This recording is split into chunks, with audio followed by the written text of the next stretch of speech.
Hey, welcome back to Unschooled Theology. I'm one of your hosts, Derek. With me today is Evan. Good day to you, sir. Hey, how you doing, my man? I am doing good. All right. Are you ready to be called heretics? I don't know if I've ever been called a heretic, so Oh, yeah, right. sure. Well, you're fortunate then. That is that is something I've found myself called a time or two, but I don't know that's if I hang out with the right group of people who are just using the term heretic frequently. I think I've been called names before, but I don't know if I've been. I don't know if I well, don't have enough people calling me heretics. yeah. I That's a don't know. particular. I Those are haven't gotten it a particular lot in person. denominations who will call. Oh well, that's fair enough. Yeah, I think we've all been called a lot of things, online that we wouldn't be called in person. yeah. And I've gotten it in jest a few times in person, and Oh, okay. quasi, you know, there's a little bit of truth There's behind every truth to joke, all that kind of jest. thing Yeah, as well. yeah, Yeah, yeah. yeah. Um, I guess to hang out with Catholics or Orthodox more, and then And then I'll yeah, probably get it a little more often. There we then you go. can be accused of heresy. Yeah, But right. yeah, today I guess we're gonna be we're taking aim at being called Protestant heretics in that case. Excellent. In which case, And I didn't even know Protestants had I heretics. was gonna say now the Catholic makes the joke, all Protestants are heretics. Uh, all right, so we are going to take a look at the doctrine of original sin. And the reason we're going to look at this here is because I think this particular doctrine has led to some strange interpretations of the story of Adam and Eve, fall of man. We're going to get next episode, we're going to get into some skepticism I have around even calling it that. The story of the first man and woman, all of this. That particular story, which we're going to be discussing here in Genesis, I think has been heavily influenced by this idea of the doctrine of original sin. And that is a situation where you're taking the theology, this idea, and now using that to interpret the scripture rather than letting the scripture sort of bring you to the theology. That is what I am concerned may be going on here. So to start with, the doctrine of original sin, I think you probably, different people, promoted it, I guess, to different levels. Certainly Luther, Calvin, some of these folks. But you could really trace the roots back to Augustine. So when we think of the doctrine of original sin, let's be clear that for the first 400 years of the church after the resurrection, there's not this doctrine of original sin. This is something Augustine comes up with, some 380 plus or 400 years in on this journey. And the root of this is in Romans 5:12. And interestingly, it's actually, a lot of it comes from the fact that Augustine was working with a subpar translation of this verse. But that verse, just for those who would like to know, we're reading from the ESV. Are you going to read the subpar translation or the? No, I'll bring up the subpar translation in a second here, because it comes up right at the end. Therefore, just as sin came into the world through one man and death through sin, and so death spread to all men because all have sinned.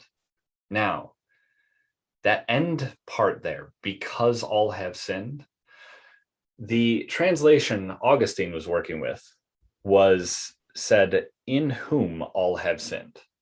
And he took that to mean Adam. And he comes up with this strange idea. With Augustine, it comes back to sex and reproduction quite a bit.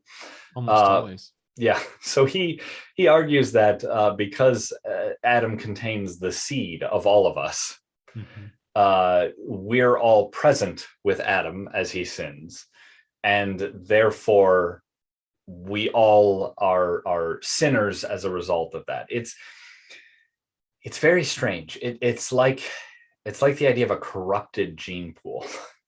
And that more or less is the idea of original sin that I think you find in a lot of Protestant circles. Is this idea that, well, because our first parents sinned, and it's interesting to note that it's weird because Paul calls out Adam when we know it's actually Eve who does it first, and then Adam. They both sin, and thus making the one man element of this weird that he would say that. But that is, I think, the general idea that most Protestants have is, well, Adam sinned, so I'm a sinner too, right? And there are verses that do say things about being conceived in sin, and that is there. But there, you're taking that again from the idea of in whom all have sinned. Whereas what Paul is saying here is something very different when you say because all have sinned.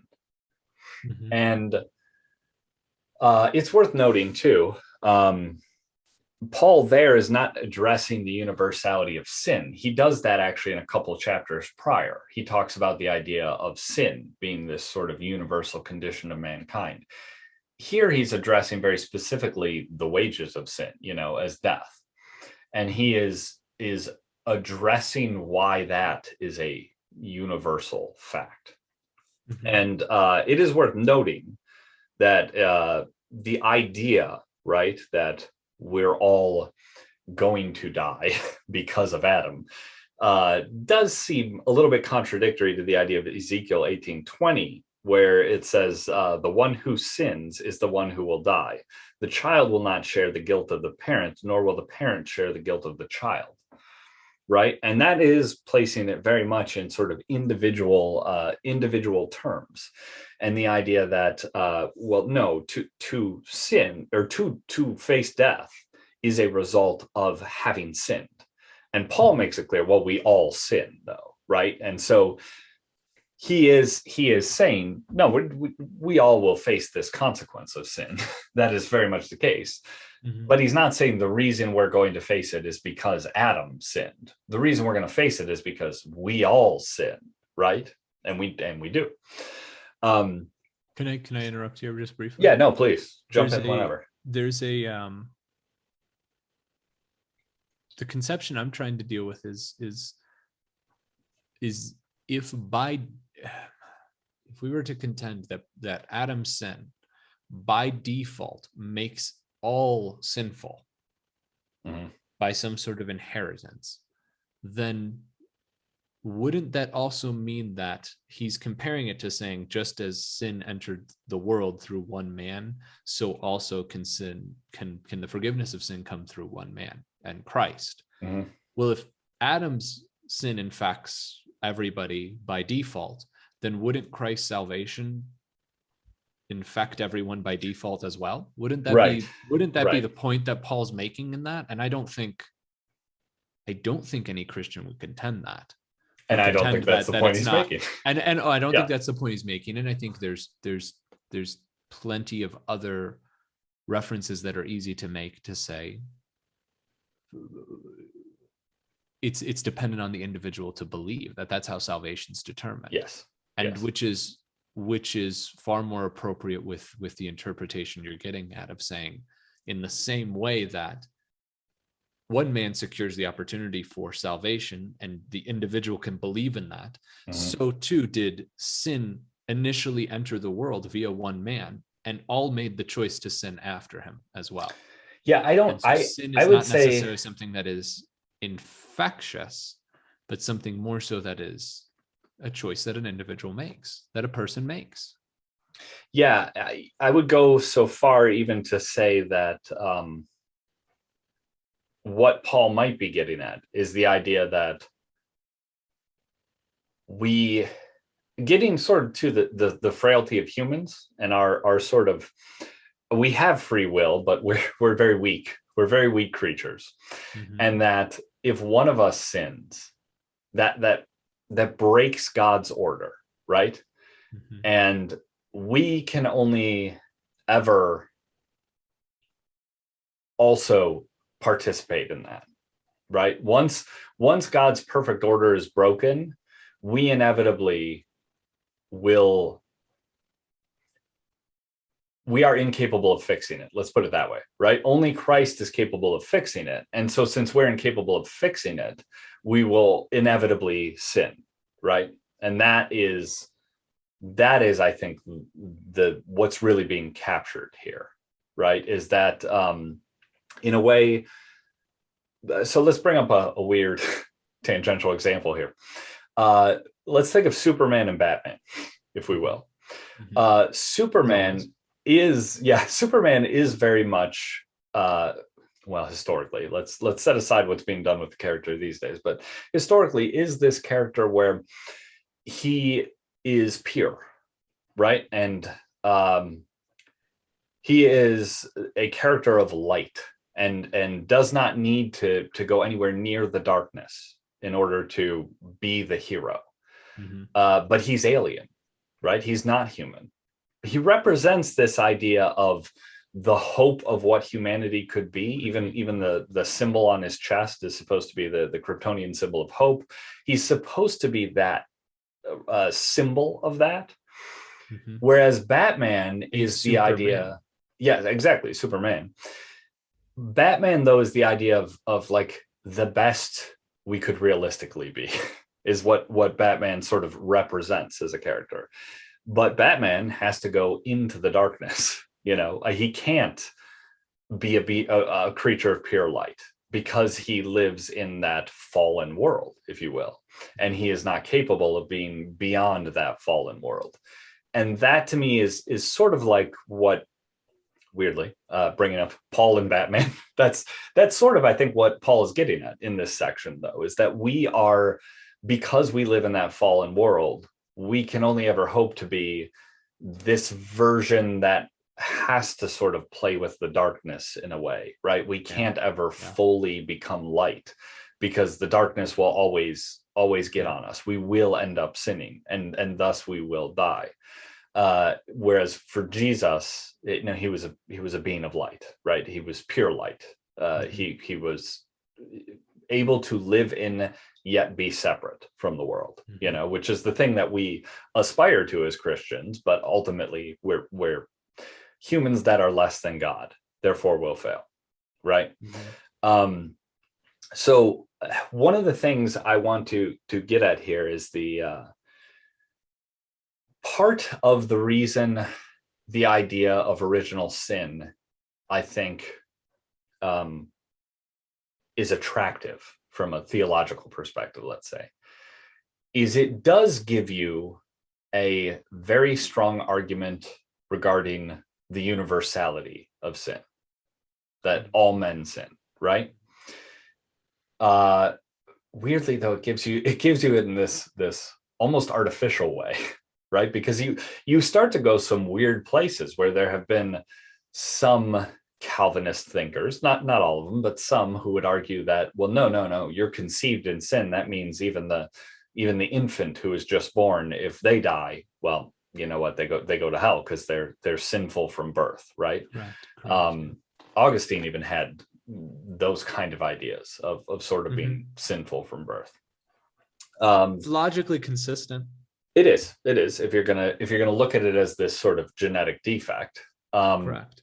But my thought would be that what we're actually seeing in the story of Adam and Eve, as I think Paul does say, especially a couple chapters before, we do see the story of universal sin, because, and we'll make this case as we go through the story, but I think you can trace every kind of sin there is back to the story of Adam and Eve. I think that can be done. And as a result, you have a case for the universality of sin. And I think the doctrine of original sin might not be quite right. However, I do think there is something akin to like a doctrine of universal sin. And one of the components that exists in the ideas of original sin is this idea. They have a sort of a fancy word for it. It's like a concupiscent, I forget the exact term, mostly because you just read it and think, I never want to say that word out loud. So I haven't. Right. But you don't have a chance to slip it into many conversations. Exactly. Yeah. Right. The idea is sort of this fatal flaw right? Yeah. That because of Adam and Eve, we have this fatal flaw where we're bound to sin, and it's a genetic defect. Yeah. My argument would be, why do we presume that, and this is the way it's sort of taught, this is because of the fall, that prior to that, we didn't have this predilection towards sin. Yeah. This inherent, yearning to sin. My argument would be, well, no, maybe that's inherent in humanity. Mm-hmm. It's inherent in humanity that we feel a pull to sin.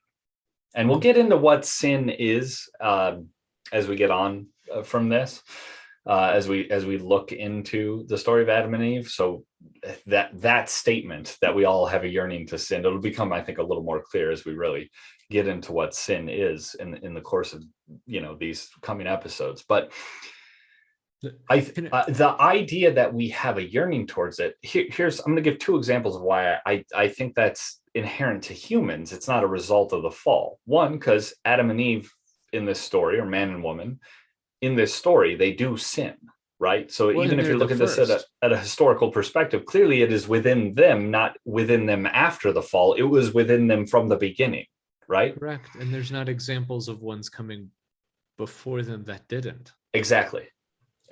And now if we look at Jesus, who did not sin, I don't know that we can quite look at the example of Jesus and say he didn't have a yearning to not sin, right? And the idea of sin being going against the will of God, right? There were times Jesus did desire to go against the will of God, but then said, but I will do your will. Most notably, the Garden of Gethsemane. Yeah. I mean, he weeps, he begs for a way out of it. He does not want to follow what the Father wills, but he overcomes it, right? And that to me that's the important thing, is humans that are less than God, or not buoyed by the glorification that the sanctification that will one day come. Humans that are in the state of humans in our world are not able to overcome this desire, right? This sort of inborn push to go, this pull, or whatever you will, to go against the will of God, except for Jesus. And the only reason he was able to is because he is God, right? And so he was able to overcome it, but it's not that he didn't feel it. In fact, I would argue we see clearly that he did feel that pull, that desire. So I think while I think there is something too, like that we have this universal desire, to place it as a consequence of the fall doesn't really make sense. I think it's actually just inherent in humanity. I think we might be putting the cart before the horse, at least just for me. I think we need to get a more clarity on what the doctrine of original sin means, because the way you're describing it at the moment seems to be that I'm describing both your concept of universal sin and your concept of original sin would say that humanity has a desire has a desire to sin, or has a pull to sin. And the difference is that the doctrine of original sin attributes that to the fact that Adam sinned. Mm-hmm. As I've understood the doctrine of original sin, and maybe I'm wrong here, is that, and maybe this is just the extreme case, is that original sin is that Adam has sinned, and therefore all are infected with sin. That's how we end up in the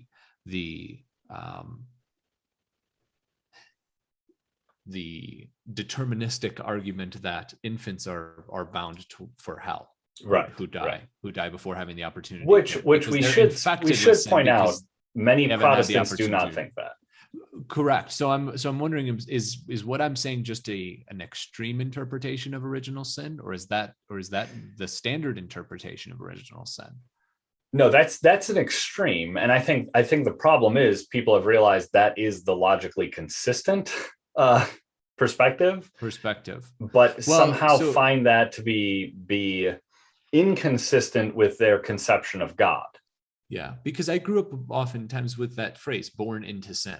Born into sin. Mm-hmm. Well, born into sin means that you are that sin actually, in some strange way, doesn't have to do with your actions. Right. It's like a stain that's just been put upon you. That is already upon you at birth. Yeah. So that, okay, that would be the extreme version of people who would say born into sin. Although I think that's fairly common. It's this saying, we're born into sin. No, the saying is common. The logical implication of that being that, well, maybe just people don't want to talk about that. Yeah, they would prefer not to. Well, I would say they have come up with reasons to say, well, and that's what I'm getting at a little bit here, is it's the conceived in sin, the born into sin, they would argue, is not so much the, having the actual stain of sin, but the desire to sin. And as soon as you're, capable of it, you will sin. But that sort of protects the infant who is, not yet. Well, that's where you end up something at like the age of accountability. Right, exactly. There's a certain age at which you're then accountable for your actions, or you're not accountable for your actions. Right. Which oddly enough has, I guess, legal crossover too, now that I think about it. But that's okay. That's different then. All right. Because that's the thing that I'm trying to distinguish, because it's like, well, we're splitting hairs, I think, if we're saying that, like, where did the desire to sin come from?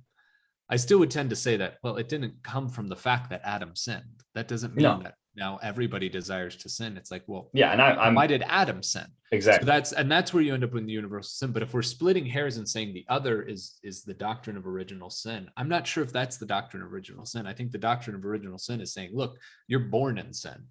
Right. No, that is the doctrine. I'm suggesting that, from my perspective, from the idea of sort of what I'm calling universal sin, which is what I think the story here of the quote unquote fall of man gets to, is the story of universal sin, not the story of original sin. And I think that's one of the elements captured in this idea of universal sin, is this idea of it being inherent to humanity, represented in these first two humans. If the compulsion to sin is inherent within humanity, because it's not, I mean, you can't sin without first feeling the compulsion to sin. So therefore, our characters in this story, Adam and Eve, must have first felt the compulsion in order to then sin. You have to first have that feeling. So that feeling must exist. So I'm sort of, we talked about sort of the original sin, as you were talking about, sort of this logically consistent one. And then now I'm saying even this little like watered down version of original sin that people have sort of come up with, this idea of, well, it doesn't feel quite right to say that they're born, just with this like stain of sin upon them. They're born with this desire to sin, and that's a result of the fall. And the reason they want to say, well, that's a result of the fall, is because they think it's consistent with Romans 5:12 and so on here, and 19 as well being an important part of that. I think that's part of the reason, is you're wanting to make it consistent with that and tie it very specifically to something that Adam did, right? Because that is the sense people get from this passage. And I would like to suggest that what Paul is really getting at with this passage, and one day we'll get to Romans and we'll discuss it in full detail. But what he's really getting at with here, again, he discussed universal sin. If you look at it, it's actually very interesting, because he starts in middle of chapter 3 of Romans, talking about the idea that no one is righteous, right? There's universal sin. And then talks about the idea of, becoming righteous through faith. Yeah. We see, he talks about Abraham being justified by faith and those things, the promise of faith being realized in Christ, then through Christ really fulfilling that whole thing.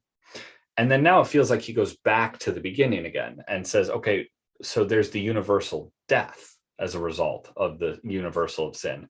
And he works his way sort of back through that progression again, dealing with it in a little bit more detail. So my point here is that this is not a passage about the universality of sin. It's a passage about the universality of death as a result of sin, right? He already established sin is universal. And now he's establishing, by the way, the death is universal. That's why right after 5:12, in 13, he says, for sin indeed was in the world before the law was given, but sin is not counted where there is no law. Yet death reigned from Adam to Moses, even over those whose sinning was not like the transgression of Adam, who was a type of the one who was to come. The point there being that sin, that before there was the law, there's still sin going on, and there's still death. Now, it's not, he's actually creating like categorical differences here to sin, right? There is sin in under the law, right? There's sin where you know the rules, right? That's why the sin of Adam is a transgression, and the sin of violation of the law is a transgression because you know the rules, right? But between that period, there is still sin, even though you don't know the rules. There's still sin, because sin is something that is what I will argue as we go forward through this chapter is relating back to Genesis 1. Sin is anytime you are not working within God's order, right? God establishes this order, and part of that order is our continuing to bring about that ordering process and working within that order. And sin is working outside of that order. That is what I think we'll get to over the next few chapters, and between Moses and Adam, right? Which includes the period of Abraham and those kind of things. But the point here is that a transgression, which is it's almost like, well, you know better and you're still choosing to do it. That is an even more different thing, is what Paul is sort of getting at. Mm-hmm. But sin and the consequences of sin, being death, exist either way, whether it is a transgression or just a, I don't know, your run-of-the-mill sin, your sin and ignorance, I guess would be a way of looking at it. That is there. And that is why he is saying death remains no matter what. And he uses that point to go on when he talks about sort of being released from the law. Doesn't mean we still don't have death as a consequence of sin, right? This is something he goes on to. Yet we're supposed to be dead to sin, alive to God, and it is all in there. And that builds up, of course, to 19, which people point to a lot, which is, for as by one man's disobedience the many were made sinners, so by the one man's obedience the many will be made righteous. That again being the point of you were talking about the element of choice, which I see that very much being in there, right? So the one man sinning doesn't make us all sinners, but it does present the choice of sin before us. Mm-hmm. And because we are weak and are human, we will inevitably choose sin. Once sin is a thing that exists, we're going to choose it. That's just what humans do, unless you can overcome it. But only God can overcome it, and hence Jesus, and then therefore the choice to accept the redemption through him. Yeah. So, okay. So roughly speaking here, we're going to look at this story as presenting the idea of universal sin, which, by the way, I would argue, if you look at the role of the doctrine of original sin within theology, I think the only element of it that was ever important in the theological puzzle was the fact that it gave you an explanation for the universality of sin, right? It gave you a reason for why every human is facing the consequences of sin. Let's put it that way. Mm-hmm. Right. And that's the thing that the doctrine of original sin in the broader theological puzzle, that's the piece that it filled. And so I think we might be able to look at this story and maintain that piece. We might be able to maintain that function of it explaining a universal sin without having to say it's sort of this original sin and there's this strange, almost like your DNA has somehow been corrupted by this and that's been passed down from generation to generation. I don't, that is, I think, reading far more in than is actually being stated there. And Doesn't so, and by the way, that is a big reason why there is insistence upon seeing the story historically. Because to maintain the doctrine of original sin, you really have to see it historically, as these two individuals being the progenitor of the entire human race.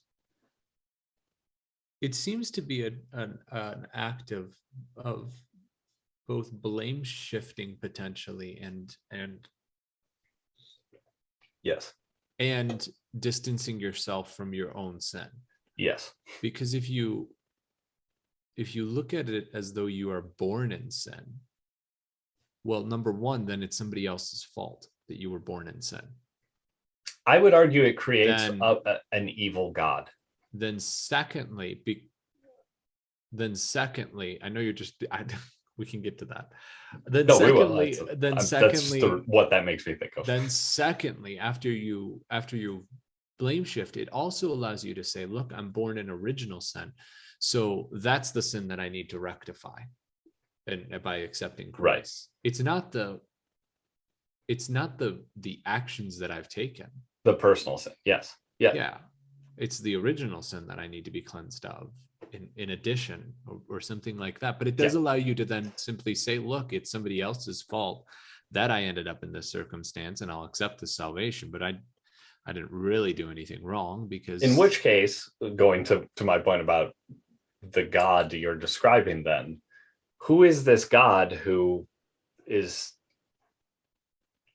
you now are stained because of what someone else did, not your own own sin? I mean, that that, let's just say that seems inconsistent with the rest of the God that is presented in the Bible. I'll put it that way, right? And I know there is parts where he talks about the consequence of iniquity being shared onto the third and the fourth generation. We'll get to that in a bit once we get to that in Exodus, as he's talking to Moses. But that is, first of all, that's under the law, for one, so that's a little bit different. And second of all, that is, if you look at what's going on there, it's sort of a kind of a about ill-gotten gain, being sin leading to ill-gotten gains and the prevention of that ill-gotten gain from being passed on through the generations, right? It is, and there's room to make amends for such things too in there. But yeah, the idea that, well, Adam sinned, therefore, what if, now this is not possible, but it creates a situation where theoretically you could have someone live a blameless life, but they are, eternally cursed, eternally doomed, right? It's a highly deterministic argument. It's saying that just because it is so, it must be so. Just because all people do sin, they must sin, because they do all sin. So therefore, there is something that explains this as they are. It's got a lot of fate in it. It's like no wonder they end up that a lot of Protestants end up in a predestination territory. Sure. Because it's like, well, you are bound for sin. There's no way to prevent it. And it's like, well, we can't say that for certain necessarily. We can observe and say that is what happens. And actually, we could say that Jesus is an example of where it actually doesn't happen. And Jesus is the example of God in human form, so it's not. And he chooses to take on the death.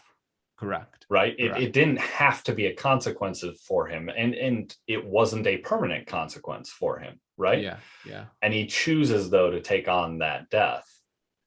But that is a choice he makes as a blameless one. Right. And so it is. Yeah, if you really look at it in that original sin, logically consistent fashion, I don't know how you don't look at it and say, well, why would God choose Adam then? He was kind of a dope and just ate whatever was handed to him, right? Like you'd have to say, why you could have chosen me? I wouldn't have done that. I wouldn't have been that stupid, which then causes you to, I think, really miss one of the points of that story, which is, no, you do all these things. But yeah, I think it creates a version of God that he is now, let's put it this way. I think you negate the idea of individual salvation then, because if you can have sin, this goes to what you were pointing out earlier, right? If you can have sin is by default is a group. It causes the consequences of sin, the punishment, the wages of sin, is held, corporately. Then why wouldn't salvation also potentially be this kind of corporate thing? Which you see a rejection of that in Sodom and Gomorrah. Yes. In that kind of maturation stage of Abraham, who's trying to insist upon that. Right. And God agrees, and agrees to terms less than his. He agrees to one righteous man in the city, and says, look, you're not going to be judged for the faults of everyone else. Yes. And which is what we end up with in the doctrine of original sin, is that you are judged for the faults of someone else. Right. Which again, I think if we look, is pretty clearly not what Paul is saying. Paul is saying, so all face death because all have sinned. Right. It is very clearly, it's a statement because of that. Yeah. It's a statement of it's an observation is probably is the way that's intended to be read. Look around you. All have sinned. So all are bound for death. Like, that's the reading of it. It's not all have sinned. It is a stranger reading to say, no, he's saying all have sinned because somebody else sinned. Yes, that's a stranger reading. Yes, okay. So we should probably leave this off here. Just because we're going to come back to this idea and even the contrast with original sin throughout our journey through this story. I just want to lay out the framework of that here, which I think maybe we've done, because there's much to point out, specifics within the story, right? Even the fact that death is this thing that requires intervention, in the original story. It requires access to the tree, right, of life, and that should influence actually how we look at this passage too, and the idea that yes, a single sin breaks that perfect order and cuts off the access to that, but that we all do sin, as we will see. We all choose the knowledge, the tree of the knowledge of good and evil. That's what I think we'll find when we look into that story. So with that said, we've got a couple more episodes, this sort of preview section, just some overviews of the ideas we're going to take into the passage. So I'm sure some of you have emails where you'd like to proclaim our heresy. So feel free to send that to us, unschooltheology@protonmail.com. We will try to address any specific concerns or whatnot. Although I think, again, this is the presentation of an idea where we're just giving you the abstract of the idea here. You're going to have to get into the meat of the paper to understand what's really being said, and that is the episodes to come as we go through the story itself. So next couple episodes we'll lay out a few more basic principles of how we're looking at this story, and then after that we will dive into the real thing. So subscribe, like, comment, all those things, and we'll see you back for more.